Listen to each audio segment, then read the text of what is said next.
Se cuenta la historia, que un hombre joven tenía mucho dinero y así se compró un coche deportivo, un Porsche. Le encantaba un coche de estos así pequeños, deportivo, carísimo, así que fue a enseñárselo a su abuela un día. Así que montó a su abuela en el Porsche, su abuela se mete con dificultad, la lleva a un paseo por la ciudad en el Porsche, acelera ahí, con el gran motor que tenía este Porsche, y al llevar otra vez a su abuela a su casa, cuando la abuela ya se baja del coche, le pregunta a su abuela a este joven: ¿qué te ha parecido el coche? ¿Te gusta, abuela? ¿Te gusta este coche? Y entonces la abuela dice: bueno, es muy bonito, pero quizá cuando tengas un poco más de dinero, quizá te puedes comprar un coche más grande. Claro, la abuela pensando que como no tenía dinero se había comprado un coche pequeñito, no entendiendo que era un coche que valía bastante. Pero es que a nadie le gusta sentirse estrecho, ¿no? No nos gusta sentirnos apretados o sentirse en una estrechura o estrecho. Quizá también nos pasa con el cinturón, que a veces nos lo ponemos a un agujero, pero luego tenemos que soltarlo un poco más porque quizá nos hacemos mayores y ya pues ya no cabe el cinturón, porque no nos gusta sentirnos estrechos.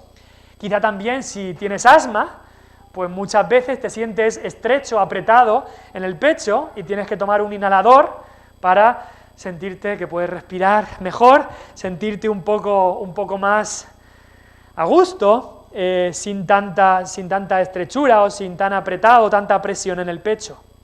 Y cuando la Biblia habla de la palabra angustia, una palabra que entendemos, pues la Biblia, cuando habla de esa palabra, se refiere literalmente a estar en estrecho, a estar apretado. Eso es lo que significa en la Biblia la palabra angustia.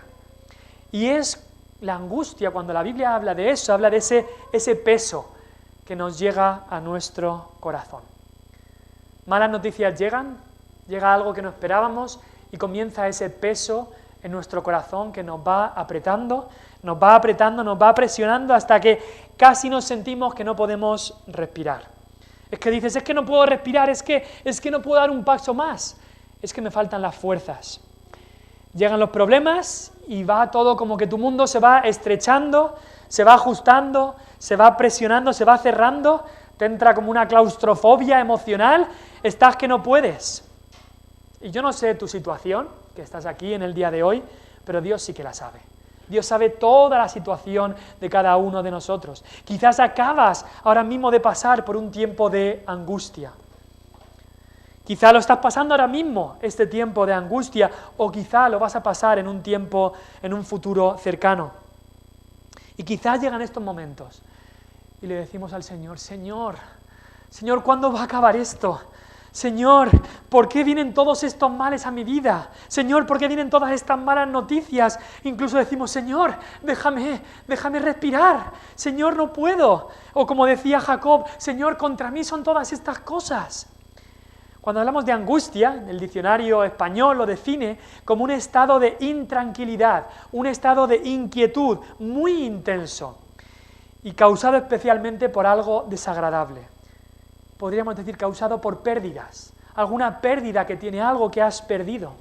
Y la pregunta para cada uno de nosotros, y especialmente para los que han confiado en Cristo como su Señor y Salvador, la pregunta es: ¿qué vas a hacer cuando esto llegue?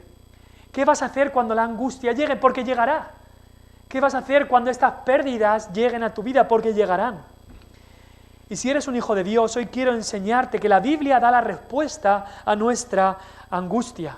Porque en el versículo 6... nos dice ahí, versículo 6 del capítulo 30, que acabo de leer: y David se angustió mucho, porque el pueblo hablaba de apedrearlo, todo el pueblo estaba en amargura de alma, cada uno por sus hijos y por sus hijas. Mas David se fortaleció en Jehová su Dios, en el Señor su Dios. Esa es la respuesta a nuestra angustia. En el Salmo 37, versículo 39, David allí repite lo que él había hecho en este momento. Salmo 37, versículo 39 dice: la salvación de los justos es de Jehová. Dios es nuestro Salvador, Dios es el que nos salva, y dice ahí: y Él es su fortaleza en el tiempo de la angustia. Él es nuestra fortaleza en el tiempo de la angustia, pero mira lo que dice el versículo, dice que es para aquellos que su salvación es Dios. Si Dios no es tu Salvador, si Cristo no te ha salvado, no esperes tener fortaleza en el día de la angustia porque no la vas a tener. Porque no hay fortaleza para aquellos que no aman a Dios. Pero si Dios te ha salvado a través de Cristo, si puedes decir que la salvación de los justos es de Jehová, si Él te ha declarado justo en Cristo, si Él te ha hecho nacer de nuevo, entonces puedes estar seguro de que Él será tu fortaleza en el tiempo de la angustia. Ese es nuestro tema, nuestro título para el día de hoy, fortaleza en tiempo de angustia. Fortaleza en tiempo de angustia. Vamos a ver en estos capítulos, en estos 3 capítulos, 27, 29 y 30, que cuando David perdió su lugar en Israel, perdió incluso la ocasión de volver a Israel, también pierde su casa, pierde sus bienes, pierde su familia, pierde su ejército, parece que lo pierde todo. David se fortalece en Dios y Dios le guía a la victoria. Fortaleza en tiempo de angustia. Y el Hijo de David, Cristo, también pasó por aflicción, por mucha aflicción. Es más, Isaías 53, que nos describe 600 años antes, o 800, nos describe a Cristo. Isaías 53 nos dice que Cristo fue angustiado y afligido por nosotros. Y por supuesto, si Cristo fue angustiado, sus seguidores lo vamos a ser también. Vamos a pasar por angustia, pero en Cristo hay fortaleza para el tiempo de angustia. ¿No lo dijo Pablo? ¿Qué dijo Pablo en Filipenses 4:13? Todo lo puedo en Cristo que me fortalece. En Efesios 6:10, Pablo les dice a los efesios, por lo demás, hermanos míos, fortaleceos en el Señor y en el poder de su fuerza. Fortaleza está solamente en Cristo y fortaleza en tiempo de la angustia, porque en Romanos 8:35 dice ahí Pablo, ¿quién nos va a separar del amor de Cristo? ¿Tribulación o angustia? No.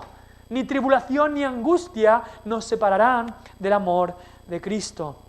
Hoy queremos ver que en cada pérdida, en cada angustia que experimentamos como cristianos en esta vida, solamente en Cristo debe estar nuestra fortaleza. En cada pérdida y angustia que experimentemos en esta vida, solo en Cristo debe estar nuestra fortaleza. Mi pregunta para ti, hijo de Dios, hija de Dios, es ¿dónde está tu fortaleza? ¿Dónde está tu fuerza? Queremos ver 3 cosas en esta mañana. En primer lugar, y es donde nos vamos a centrar más, está las pérdidas que provocan angustia. Perdemos algo y eso provoca angustia. Las pérdidas que nos provocan angustia. Vamos a ver cosas que David perdió. Las perdió temporalmente, muchas de ellas, pero las perdió. Y esto le generó una gran angustia. Vamos a ver esto en estos capítulos. Capítulo 27. Vemos que David perdió su parte junto al pueblo de Dios. Del versículo 1 al 7 del capítulo 27, vemos que David llega hasta un tope. David se harta de estar yendo de un lado a otro, esquivando a Saúl, huyendo de Saúl y dice, hasta aquí, ya está. Me harto y me voy de Israel. Incluso dice la palabra fugarse. Mejor me será fugarme, una palabra que no creo que salga mucho en la Biblia, pero dice, me voy a fugar. Ya está, me voy a fugar de la tierra de Israel. Incluso vemos que en el capítulo 26 ya estaba ese pensamiento en su cabeza, cuando en el capítulo 26, en el versículo 19, capítulo 26 es cuando él perdona a Saúl esta segunda vez, pero le dice, mira, si fueren los hijos de los hombres, malditos sean ellos en presencia de Jehová, porque me estáis arrojando hoy para que no tenga parte en la heredad de Jehová, diciendo, ve y sirve a dioses ajenos. Les estaba diciendo, mira, me estáis echando de la tierra de Israel, me voy a hartar de todo esto y me voy a ir de la tierra del pueblo de Dios. Y al final toma la decisión de irse y se va a los filisteos. Allí Saúl no le buscaría, se va allí a un rey que se llama Aquis, un rey que lo acoge muy bien. Claro, también venía David con 600 hombres. Antes David había venido solo y no lo quisieron mucho, pero ahora venía con un ejército, así que lo reciben. Y David vive ahí 16 meses, año y medio casi, lejos del pueblo de Dios, lejos de la adoración a Dios. No consulta con Dios en esto. David vemos aquí que no es un ejemplo del hijo de David, no es un ejemplo de Cristo. Ahora podemos preguntar por qué se fue de Israel, cuáles fueron las causas. Primero se fue por enemistad, Por enemistad, por supuesto, por la enemistad de Saúl. Saúl era su enemigo y quería matarlo. Así que dice, para librar mi vida me voy. Allí en los filisteos encontró otro rey Aquis, y ese rey se hizo su amigo. Ese rey quería protegerlo. Así que huye de la enemistad de Saúl y llega hasta un amigo, Aquis, y se hace amigo de este hombre. ¿Y cuántas veces eso pasa también con los hijos de Dios? ¿Cuántas veces eso mismo pasa en las iglesias? ¿Cuántos hay hoy que se van de la iglesia? Porque es que hay alguien en la iglesia con el que me llevo muy mal, así que me voy. Es que en la iglesia hay un Saúl que sí, habla de Dios, pero vive como un demonio. Entonces yo me voy de ahí, yo no quiero estar ahí. Esa persona ha traicionado mi confianza, esa persona solo busca mi mal, esa persona me hace la vida imposible, así que me voy de la iglesia. Y en el mundo encuentro un Aquis, encuentro a alguien que es que me acepta y me quiere y me protege, y sí que es verdad pues que no habla mucho de Cristo, no, bueno, pero es que busca lo mejor para mí, o eso pienso, y se cree todo lo que digo encima, y me hace sentir como si fuera un rey, me hace sentir una reina. Así que me voy de la iglesia, me voy al mundo. No, pero yo sigo con mi fe, pero no en la iglesia, no en el pueblo de Dios. Me voy por enemistad, porque ahí hay alguien con el que me llevo mal. ¿Cuántas veces eso ha ocurrido? Y ha ocurrido para la desgracia y para el desastre de muchos que lo han hecho. Otra razón por la que se fue David es por incredulidad. David tenía dos opciones en el capítulo 27. Una opción era creer las promesas de Dios. La otra opción era creer lo que le decía su corazón. Ahí estaban las dos cosas. Por un lado, las promesas de Dios, Dios le había dicho, te voy a proteger. Dios le había mandado también, estate en la tierra de Judá. Tienes que quedarte ahí en la tierra de Judá, viviendo como un fugitivo, sí, pero yo te voy a mantener hasta que un día serás rey. Esa era la promesa de Dios. Y Dios lo había salvado, no solamente lo había salvado de Saúl, es que cuando Saúl venía, era David el que tenía la ocasión de matar a Saúl. Es que Saúl no le podía ni tocar, lo había salvado miles de veces, o muchas veces, de morir de manos de Saúl. David estaba protegido completamente por Dios. ¿Iba a creer a las promesas de Dios o iba a creer a su corazón? Y David creyó a su corazón. Por eso en el versículo 1 nos dice ahí, dijo luego David en su corazón. ¿Os suena esto? El Salmo 14, David dice lo mismo, pero del necio.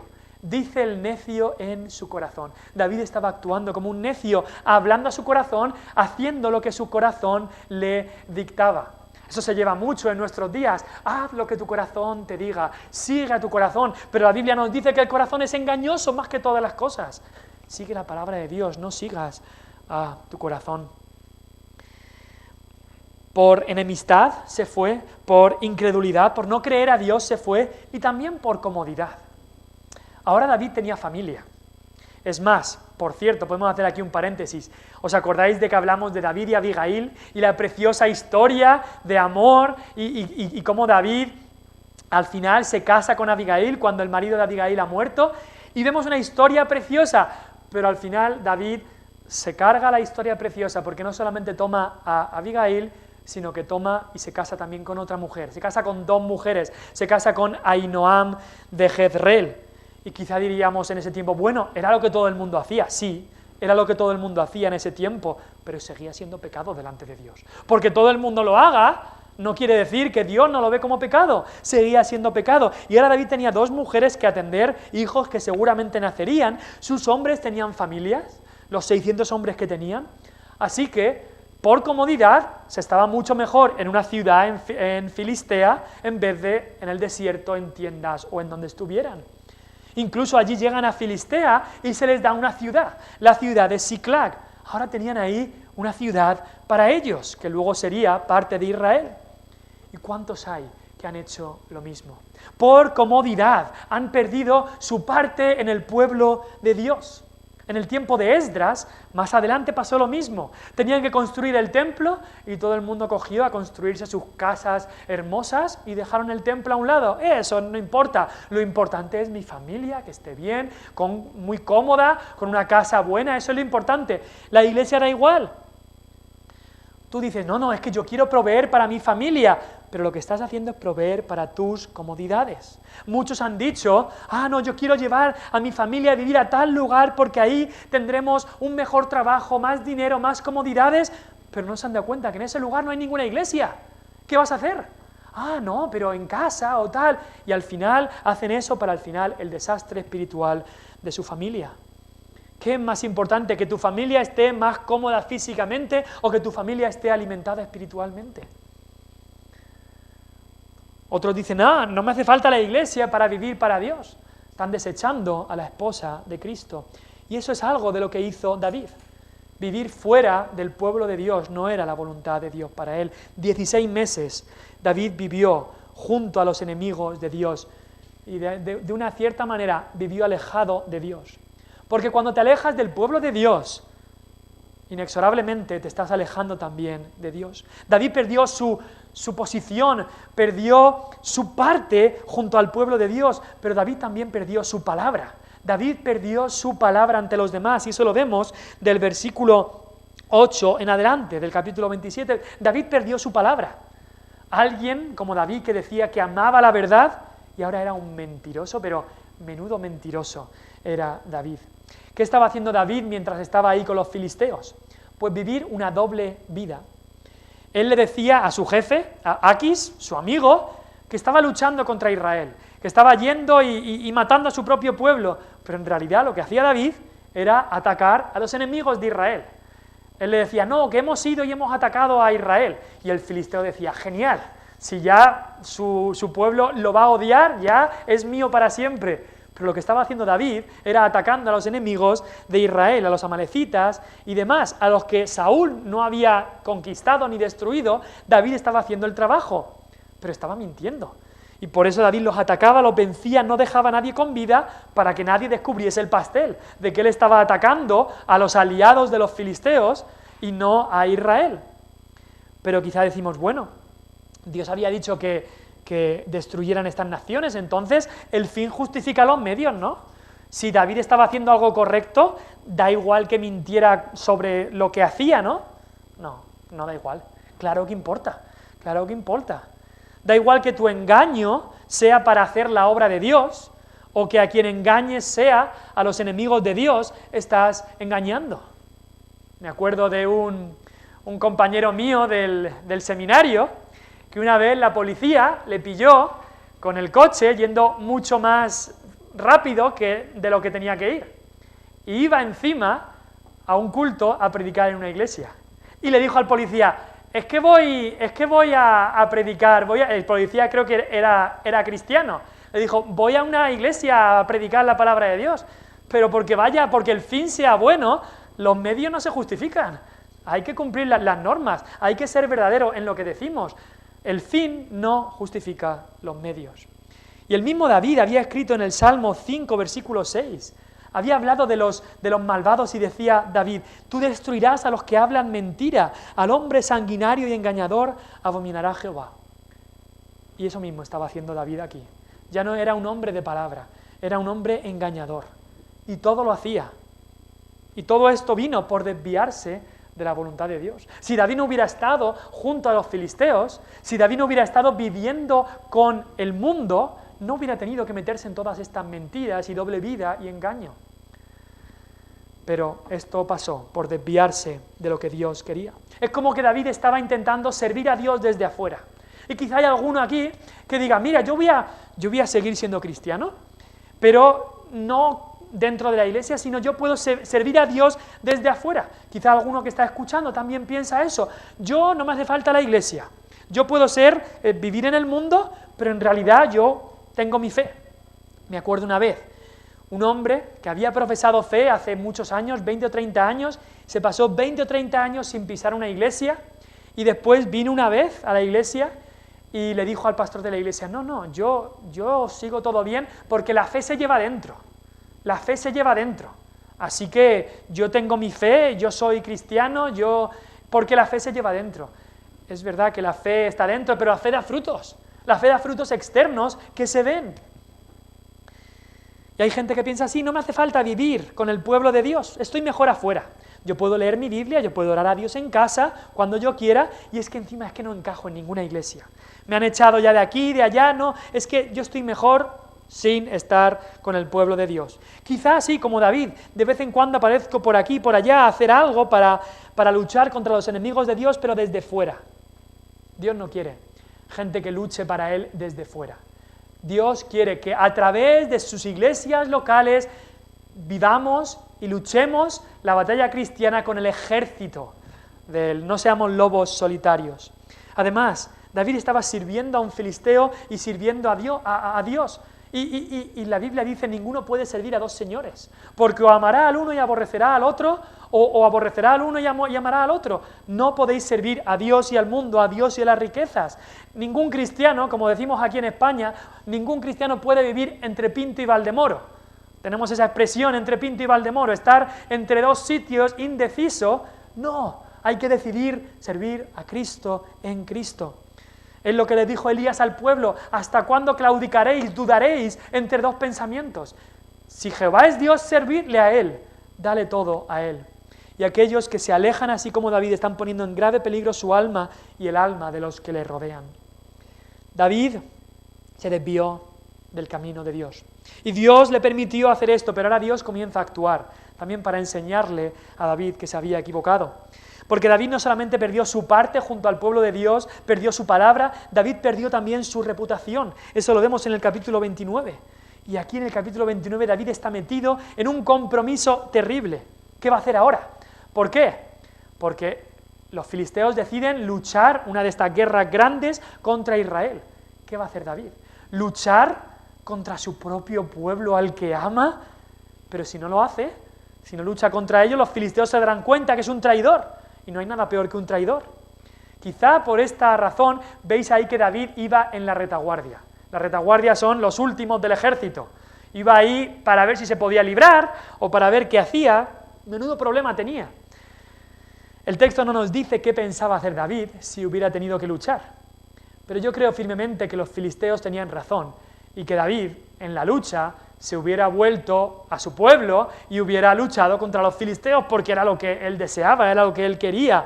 Además, si David hubiera vuelto de esa manera, viniendo en la batalla, salvando otra vez a su pueblo, como había hecho con Goliat, viniendo para salvar a su pueblo, Saúl se hubiera quedado sin argumentos. Saúl hubiera tenido que decir, delante de todo el pueblo, otra vez David nos ha salvado, y Saúl no hubiera podido seguir persiguiéndolo, o al menos en ese tiempo.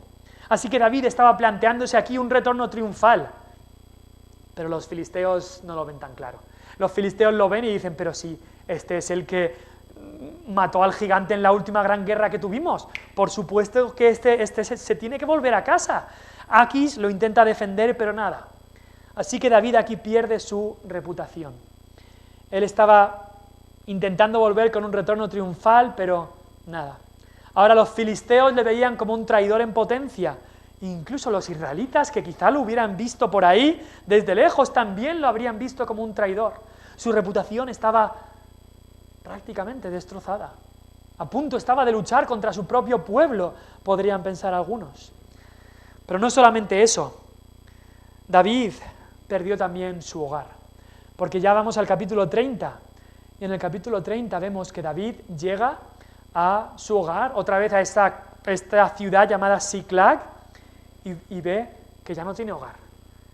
Es como si un día llegaras del trabajo a tu casa y ves que tu casa está quemada, ves que tu coche, tus bienes, todo el dinero que tenías en la caja fuerte o donde sea, ya no está. Y lo peor de todo, se han llevado a tu familia.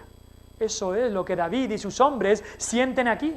Llegan y han perdido, no solamente han perdido pues la oportunidad de volver al pueblo de Israel, la reputación como ejército, es que ahora han perdido todo lo que tenían. Su casa, sus bienes y su familia. Han perdido todo esto, David había perdido todo esto. ¿Y sabes qué? Tú le niegas a tu familia el estar junto al pueblo de Dios. Tú sacas a tu familia del pueblo de Dios y estás poniendo en grave riesgo a tu familia. Eso es lo que había hecho David aquí. ¿Cuántas veces, quizá algunos pastores lo han escuchado? ¡Ay, hay pastores que yo he sido cristiano por tantos años, pero mis hijos se han ido al mundo! Y Y luego quizá eran gente que por 20 años no se habían comprometido con ninguna iglesia y luego están quejándose porque sus hijos han ido al mundo, cuando lo que han visto sus hijos en sus padres es que mi padre vivía y hacía lo que el mundo hacía. David perdió su hogar, su casa, sus bienes y su familia. Pero no solo eso, también David pierde su seguridad, porque en el versículo 6, lo último que le faltaba por perder en ese momento era a sus hombres, los que tenía alrededor. Y en el versículo 6 dice ahí que el pueblo, es decir, sus 600 hombres, hablaban de apedrearlo, de matar a David. ¿Por qué?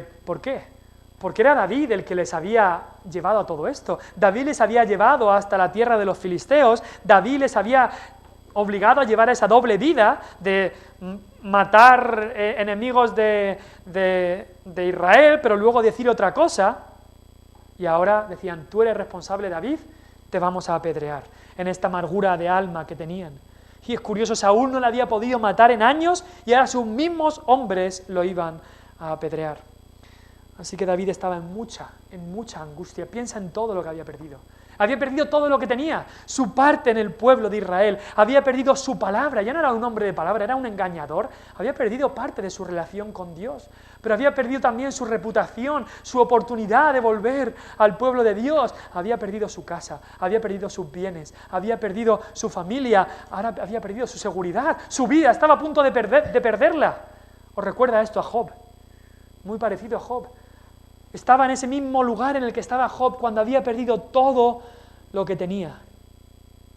David estaba en mucha angustia, como dice ahí el versículo 6 del capítulo 30, David se angustió mucho.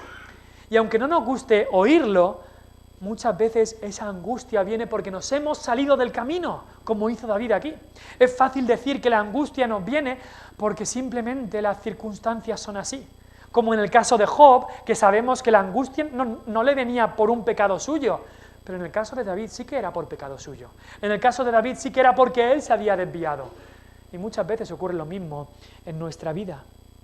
¿Cuántas veces Dios tiene que quitarnos prácticamente todo, aunque sea temporalmente, para que nos volvamos a Él? ¿Por qué? Porque hemos ido haciendo ídolos de las cosas que tenemos y nos quita todo hasta que solo nos quede Dios, para que nos fortalezcamos en Él. David había tocado fondo, lo había perdido todo. Y si hubiera muerto David aquí, hubiera muerto como un don nadie.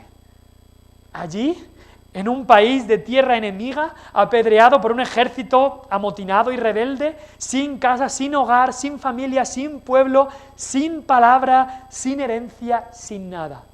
Todo perdido. Pero cuando está todo perdido, entonces Dios viene en busca nuestra. Y aunque David se había alejado de Dios, Dios no se aleja de su pueblo. Dios es el buen pastor y el buen pastor no solamente da su vida por sus ovejas, sino que el buen pastor tiene a sus ovejas a la vista y sabe dónde están. Y cuando las ovejas se pierden, el buen pastor va y las vuelve a traer al redil. Así que hemos visto las pérdidas que provocan angustia, pero queremos ver también, y ahora rápidamente, la reacción apropiada ante la angustia. ¿Cuál es la reacción apropiada ante esa angustia? En segundo lugar, vemos aquí esa reacción que David tuvo. Ahora, ¿cuál es la reacción normal que solemos tener ante las calamidades, ante la pérdida, cuando perdemos cosas en nuestra vida, ante la angustia? Pues lo normal es tristeza, lo normal es lloro, como leemos aquí, desolación. Y eso ocurrió, mira cómo dice el versículo 4. Entonces David y la gente que con él estaban alzaron su voz, estaban gritando y lloraron hasta que les faltaron las fuerzas para llorar. ¿Has estado ahí alguna vez? Que te han faltado las fuerzas para llorar. Te han faltado las fuerzas para llorar. Pues Dios quiere ser tu fortaleza en esos momentos. ¿Qué hizo el resto de hombres ante la angustia? Pues la angustia les llevó a amargura de alma. La angustia es ese estar apretado, recordemos, es ese estar con un peso y una presión que no podemos respirar, no tenemos fuerza ya para hacer nada. ¿Y qué hicieron eso? ¿Qué hicieron los hombres que no estaban cerca de Dios? Pues eso les llevó a amargura de alma. Y es que cuando ocurre la tempestad, cuando vienen las olas que parece que nos ahogan, hay dos reacciones. Una es amargura de alma. Las pérdidas que hemos sufrido nos llevan a la angustia y dejan cicatrices de amargura en nuestro corazón. Cicatrices que es muy difícil sanar, cicatrices que son casi imposibles de quitar, cicatrices de amargura, que incluso en esa amargura nos llevan a tomar decisiones que antes hubieran sido imposibles. ¿Por qué es posible o por qué a veces vemos noticias horribles que ocurren de que tal persona ha matado a su cónyuge o a su padre o tal y decimos, pero ¿cómo puede llegar alguien a eso? Es porque ha dejado la amargura en su corazón, que esa cicatriz se asiente en su vida. Quizá empezó por angustia y de angustia pasó a amargura y de amargura luego puede ir hasta asesinato, como querían hacer estos hombres aquí. Eso es lo que hizo el resto de los hombres. Y es que hay dos reacciones a cuando llega la tempestad.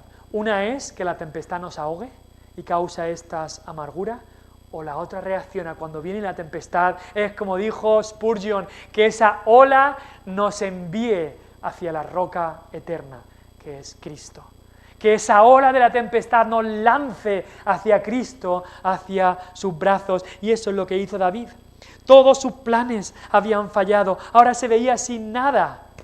Pero él nos dice ahí, pero David se fortaleció en Jehová su Dios. Cuando ya no tenían fuerzas, cuando ya no podían más, cuando habían llorado ya hasta que no les quedaban ni lágrimas, estaban más secos que nada, entonces él se fortalece en Jehová su Dios. Cuando los otros se amargan, él se fortalece en el Señor su Dios.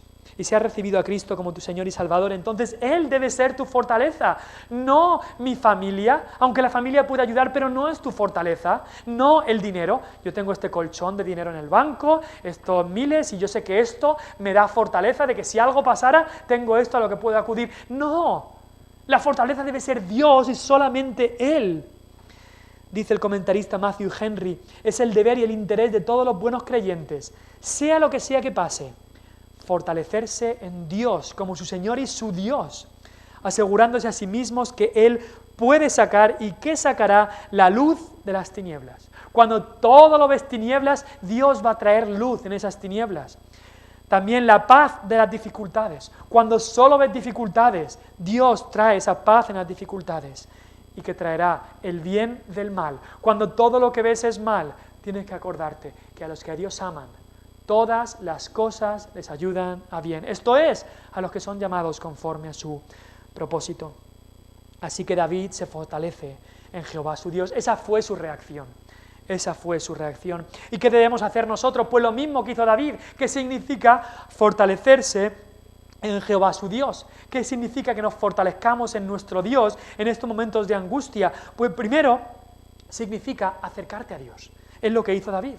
En estas palabras de fortalecerse, hablan, hay implícito ahí, de que David acudió a Dios, seguramente en oración. Acudir a Dios, venir a Él, buscarle, acercarse a Él.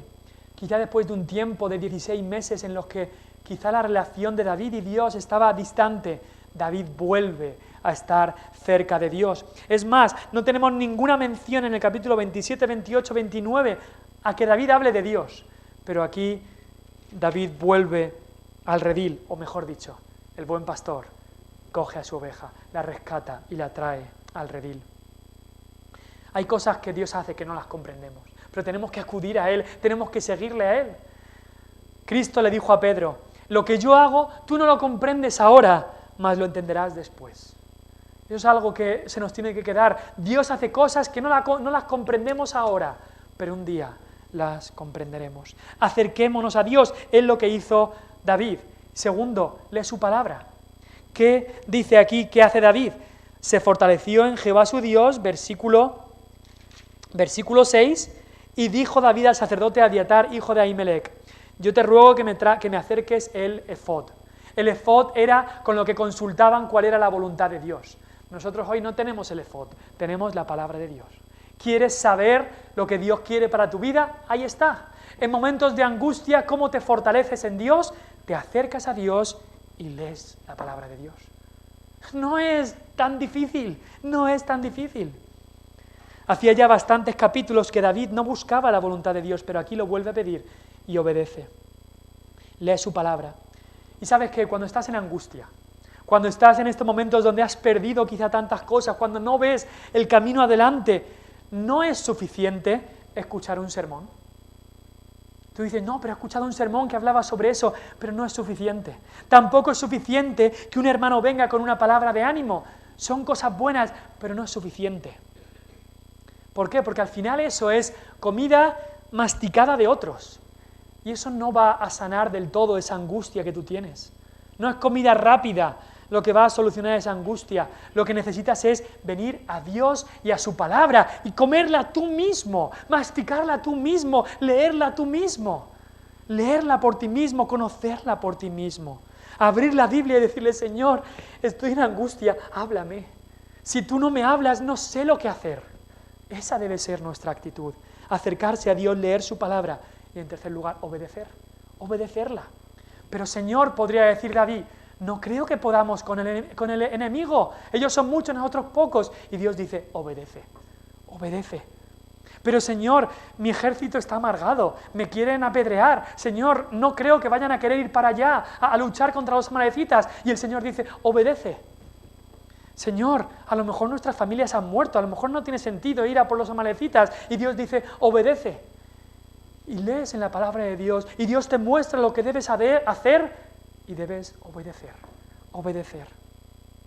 ¿Qué vas a hacer cuando lo pierdes todo? ¿Qué vas a hacer cuando no te queda nada? ¿Qué vas a hacer cuando estás en esta angustia tremenda? Fortalécete en Dios, fortalécete en Él y acércate a Él. Lee su palabra y obedece. Así de simple. Dios no pide que hagas grandes cosas, sino acércate a Él, lee su palabra y obedece. Esa es la respuesta para tantos problemas. Busca a Dios, lee su palabra y obedécela. Busca a Dios, lee su palabra y obedécela. Y el Señor obrará. Él lo promete. Cuando el cristiano puede ser que no tenga ni dónde caerse muerto, pero aún así el cristiano sabe que con todo Jehová me recogerá. Salmo 27, 10. El cristiano puede haberlo perdido todo aquí en esta tierra, pero nunca perderá a Cristo ni en la tierra ni en el cielo. Así que acerquémonos a Dios, leamos su palabra y obedezcámosla. Esa es la reacción correcta en tiempo de angustia. Y en último lugar, y ya para acabar, la fortaleza en medio de la angustia. Esta fortaleza viene solo de Dios. Y es lo que hace David. Busca a Dios, lee su palabra y la obedece. Y Dios le guía a la victoria. Dios, que es nuestra fortaleza, nos guía a la victoria. David así obedece lo que Dios le dice. David comienza a seguir a los amalecitas, aunque no tiene ni idea por dónde se han ido. Así que Dios le guía a encontrar a un hombre allí tirado. Le preguntan quién es, estaba enfermo, estaba prácticamente muerto, y era un siervo egipcio de los amalecitas. Este hombre estaba a punto de morirse. ¿Por qué? Porque su amo lo había visto enfermo y lo deja ahí tirado. Así que le dan comida, lo ayudan, y este hombre les guía hasta el campamento de los amalecitas. Por cierto, al estar leyendo esto, ves ahí la crueldad de este pueblo de los amalecitas. Ellos tenían todos los recursos del mundo, eran ricos, estaban de fiesta, estaban comiendo y emborrachándose, pero cuando un siervo se enfermaba, ¿qué hacían? Dejarlo morir.